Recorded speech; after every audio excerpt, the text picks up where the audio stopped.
Our next guest, here's a guy that you want, and I don't know why you don't get him, but here he is.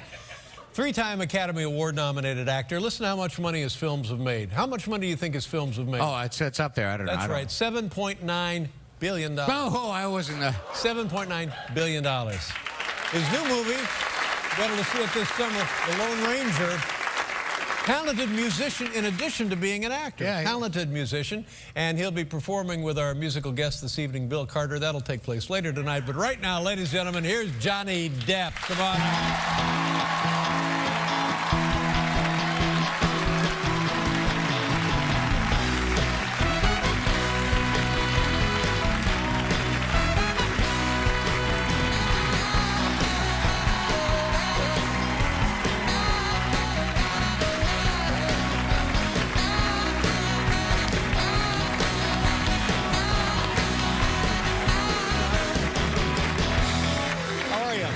Good. Thank you so much for being on the program tonight. This is exciting. Now, here's how dumb I am. I didn't realize that when you wanted to be in show business, it was going to be as a musician. You are a musician, and that's what you thought you would be, a famous, whatever, musician. Yeah, since I was about 12. 12 years old. And what is your instruments? You play multiple instruments? Mostly guitar. Guitar? Yeah. You started in Kentucky? Is that where it started? Yeah. I think it was. Yeah. And then you went where? Did you go from Kentucky? South Florida. South Florida? Yeah. And then you went to Hollywood, Los Angeles? And you were going to be a music star? Well, not necessarily. Yeah. But you wanted to pursue I was going to be a music. guitar player. Going to be a guitar player. Yeah. And where did you see yourself as a guitar player? As like a really good, like a studio guy, a not solo actor? Not particularly good, no. Oh, not good? No. But I was all right. But you had never thought about acting? Never once, no. That's crazy, isn't it? Yeah. Yeah. So, look at us now. Yeah. So, so what was the turning moment? You're out there in California, you have your guitar, and suddenly you're an actor. Well, the sudden realization of, you know, rent, bills. You know, when that pops into your head, and you realize at some point you'll have to deal with the inevitable. But, you know, that story often goes the other way. Yeah. So somebody goes out there to be an actor, and suddenly you get no money, so they go to play the guitar to make money. You did it just the opposite. Weirdly. Yeah. Yeah. How did somebody get your first gig if you were a guitar player? Because that means you weren't actually out there auditioning. No, my band moved from Florida to Los Angeles. What was the name of the band? At the time, we were called the Kids. The Kids. We actually were kids at the time. And so you and the kids are out there. Yeah. Yeah. Well, I mean, literally, you and the kids are out there. Yeah. And so then what happens? You know, did some opening act stuff, that kind of thing, and Who did you work for? open up for? We did some good shows back in that time. It was like Billy Idol and you know, guys like that, the Pretenders. Wow. Yeah. Ramones. Yeah. And good gig. So then all of a sudden you're somebody calls and says, "What? I saw you on stage with the Kids." No. No, I was dead broke, you know, and I was filling out job applications at various, well, anything, you know, video stores or coffee joints or whatever. And a friend of mine, who happened to be an actor, Nicolas Cage. Yeah. Now, how did you? You've heard of him? Yes. Yeah. But how did you and Nicolas Cage get to be buddies in those days? He was just sort of around all the people that I was hanging around with, and we became pals. And he sent me to his agent to, you know, he said, "I think you should try acting." And I met his agent. She sent me to read for something, and they hired me. What was that? Do you remember what that was? Yeah, that was Nightmare on Elm Street, the first one. Yeah. Whoa!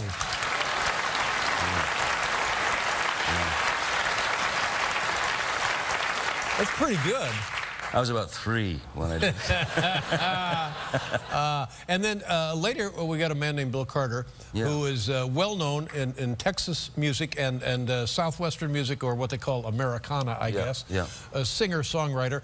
And you met him where? Where did your paths meet? Bill and I met, Bill and Ruth Carter, wife and partner? his wife, yeah, they're amazing songwriters, and I met them when I was doing Gilbert Grape in Austin. Yeah.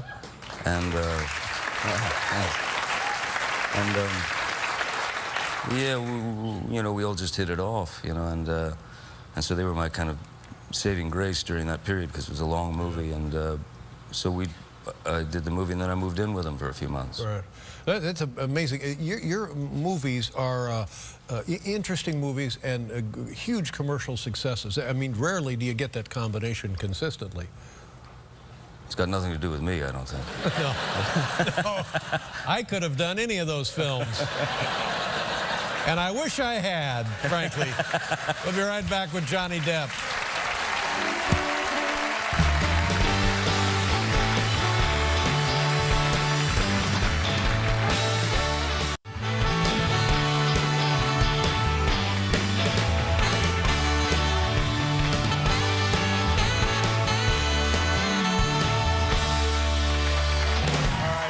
Johnny Depp is here.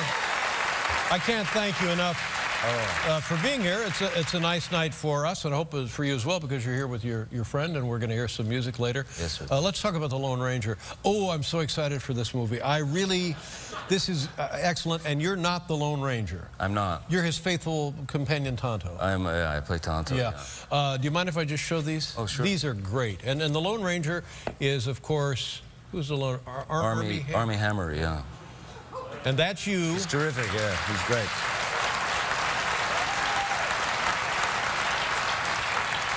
Now, as I recall, the beginning of the genesis of the Lone Ranger it comes from a dark story, and is that the tone of your film? Pretty much, yeah. It comes from a very dark backstory, and then he becomes the Lone Ranger through Tonto's guidance.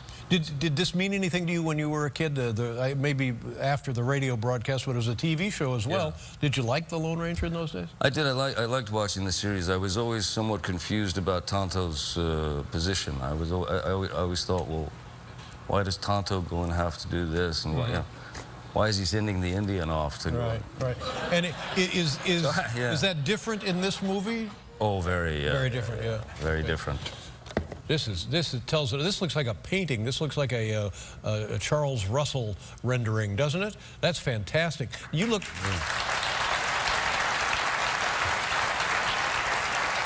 You look like you know what you're doing on a horse. Yeah, I don't. That was probably about 2.5 seconds before everything went very sideways. But I'm telling you, I mean, forget the movie. I'd pay $10 just to look at this picture. But you ride. You don't ride? I have. No, I've ridden quite a lot in various movies and stuff. And, you know, growing up in Kentucky, you grow up around horses and everything. But every horse is different. Sure. You know, so, yeah. So you had to ride that horse at top speed? Quite a lot, yeah. How did that go? Went pretty well up until a point, yeah. There was one moment in particular where it got unpleasant, where the horses had been running. We'd been running them all day, so they weren't really interested in slowing down at all. So we went to we were shooting in a different place in the desert where there's these, you know, there are little bumps and things growing, and so my horse that I was on decided to jump a couple of these little obstacles.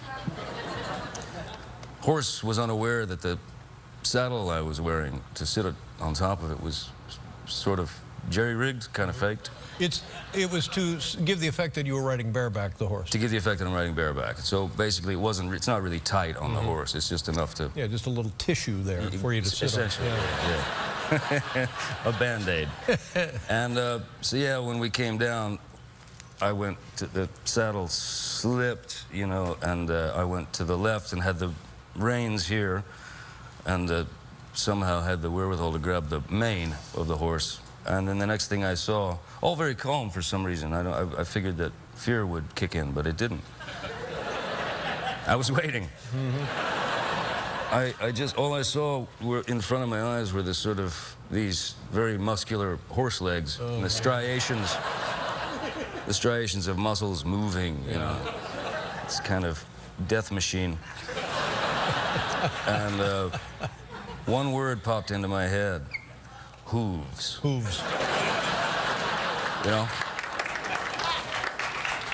Hooves. Hooves. In any case, hooves. Yeah. Mind the hooves. So what do you do when you're in that position? Well, you make a decision. Yeah. Will I go with the beast until someone wrangles it, Yeah. or will I drop?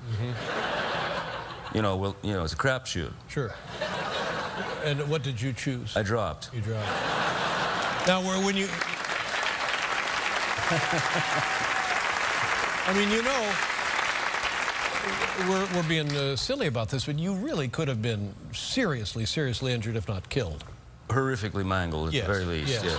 Well, you landed on your back. Did you get stepped on? I landed on my back.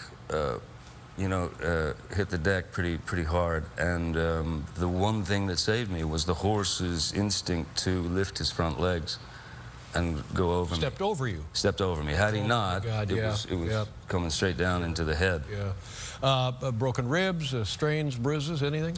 No, he just kind of clipped me with his back leg, so it was just a little sore. Just kind of clipped you with his back legs. Yeah. Yeah, a good horse will do that.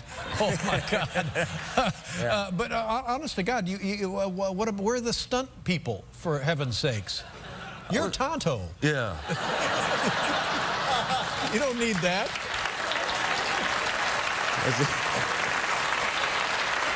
Well, It's the exact same question I asked. yes. I can't wait for this film. Now, when we come back, your friend Bill Carter will be here. Wonderful. We'll talk more about Bill and the music we're going to hear later. Johnny Depp is here. We'll be right back, everybody.